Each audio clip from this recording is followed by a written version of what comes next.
Welcome to the Slop Farm. Enjoy the video.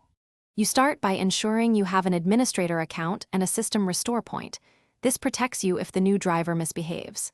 Next, open Device Manager, type it in Start and press Enter so you can see hardware categories. Locate the Sound, Video and Game Controllers section and expand it. Note the current driver version by right-clicking the audio device and choosing Properties. Once done, you're ready to either update automatically or point to a downloaded driver, so make that decision now. You now choose Update Driver and decide between searching automatically or browsing your computer.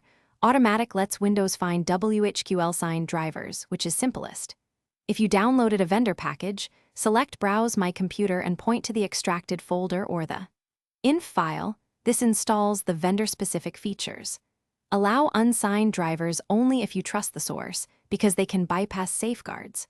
Once installation finishes, reboot the system so changes take effect.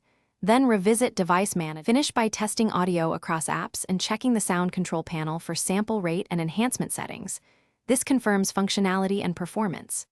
If audio breaks after the update, open Device Manager, right-click the device, choose Properties, then Driver and roll back to the previous version. This often fixes regressions. If rollback is unavailable or fails, use your restore point to return the system and collect driver logs to send to vendor support. A single troubleshooting step, rollback, solves most update issues, so try that first. Thanks for watching. Consider subscribing if we helped you today.